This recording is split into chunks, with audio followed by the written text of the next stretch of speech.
This is the plaintiff, Lisa Reed. She says she hired the defendant to refile a permit to obtain a liquor license because she'd been rejected twice for making a mistake on the applications.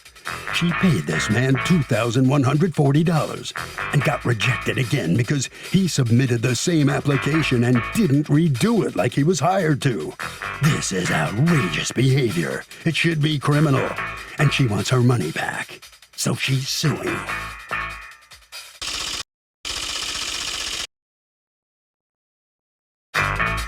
This is the defendant, Jim Bingham. He says the application he submitted got denied because the plaintiff didn't disclose the red flags in her past. He told her to be upfront about them because the liquor authority respected honesty instead of having to discover it. That's why she was rejected. Bottom line, he did all the necessary work on his end, and he's not returning a thing. He's accused of being lazy.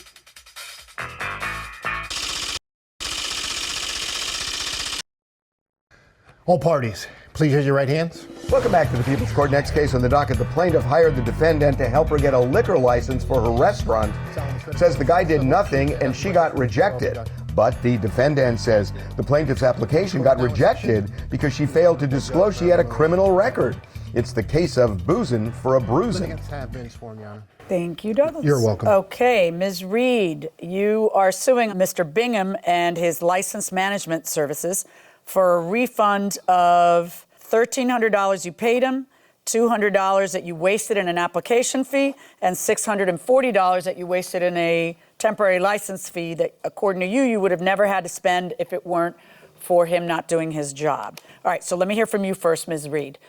You have a bar and you were trying to get a liquor license.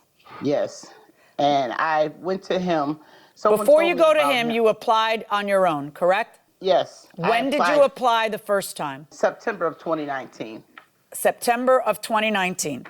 And yes. That application was denied, correct? Correct. Why was it denied? Because I had a lot of, a few things in it that I didn't do correctly. I answered no when I should have answered yes. I uttered yes when I should have answered no. A couple things like that. More specifically, you answered no when asked if you had a felony or misdemeanor, and if your spouse had a felony or misdemeanor. And in fact, both you and your spouse have at least misdemeanors, right? I think they're misdemeanors. Yeah. So I have a misdemeanor. And so does he.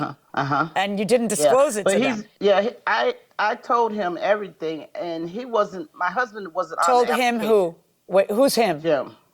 Jim. So you told him that Bingham. you had been less than forthright about that. But did you apply again after September of 2019 and correct that stuff? I did. I tried to correct it. I didn't correct everything, but I corrected. Did you correct the false statements about priors? Yes. Okay. I did. So you applied again when? July of 20. Okay. And then that one was rejected as well, correct? Yes. And that, yes, when was that rejected? In August? Yes. All right. In August. That one was rejected because I hadn't did all the things that I needed to do with the first one. Right. So after that rejection, you decide, I better hire somebody to help me do this. Exactly. All right. So you hired the defendant when? October of 20. Okay. And did you hand him the rejection letter from the other times? I did. Right. And according to them, and in their rejection of August of 2020, they give you a bullet list of what's missing. They say there's no proof the municipality was notified, because you have to notify the municipality and you have to show them that it was that they were notified with proof of delivery. Financial disclosure form states expenses as zero, so they know the financial disclosure form has to be wrong. And the applicant's personal questionnaire does not state employment history for the past 5 years. I mean, these are pretty basic things, you know? So you give this to him and you tell him round 3. And so he applies. When do you apply, Mr. Bingham?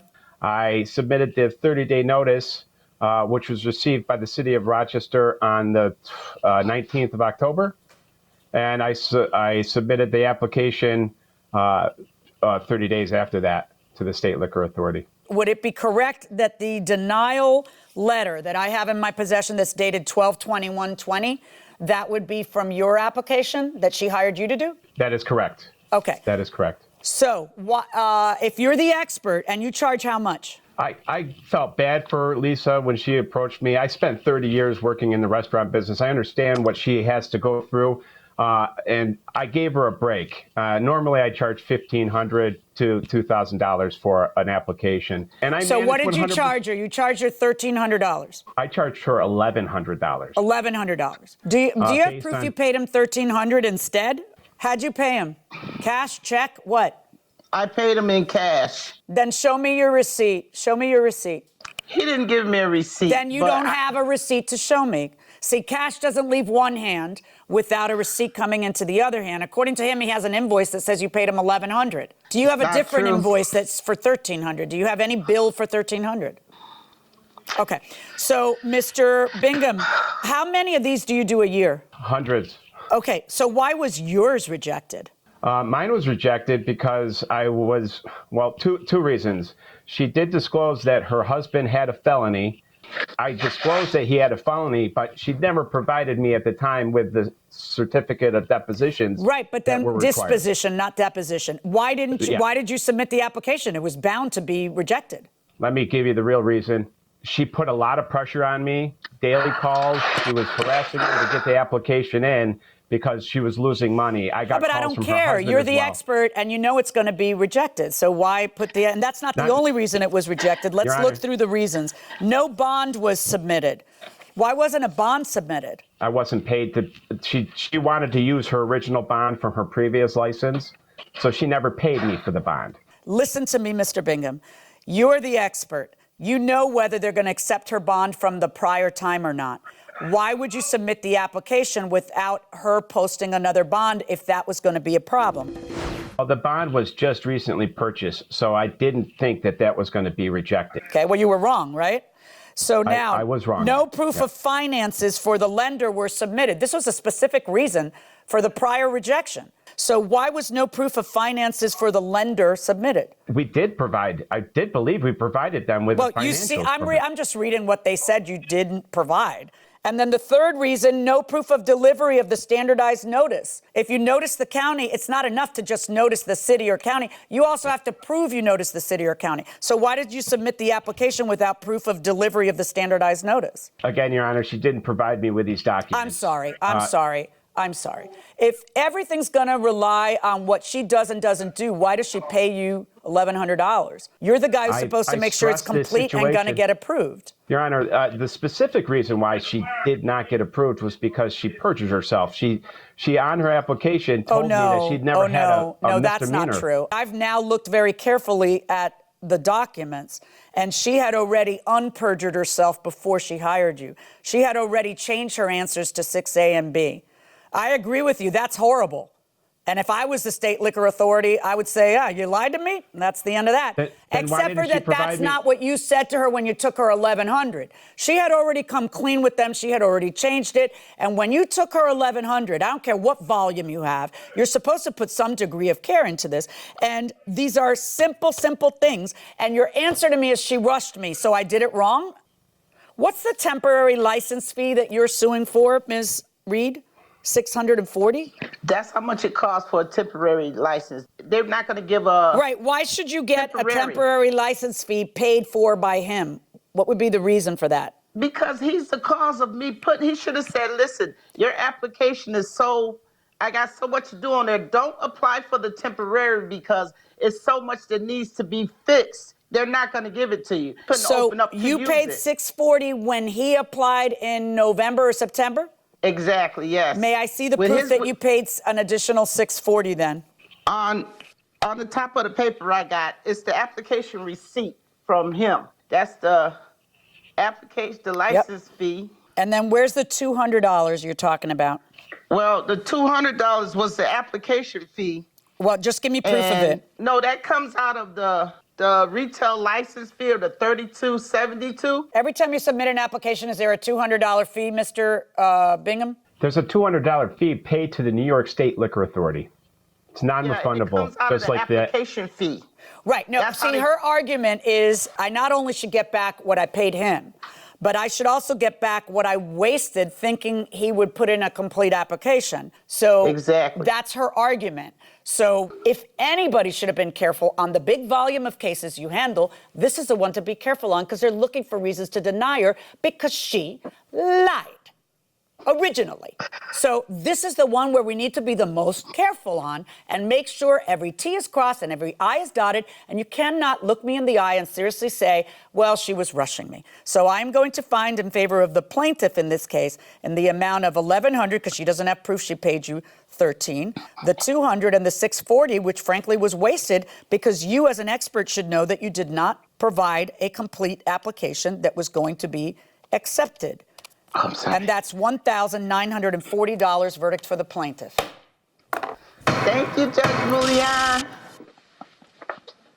So the plaintiff prevails. She gets $1,940 from the defendant, Mr. Bingham. It didn't turn out too well for you in court today. What are you thinking?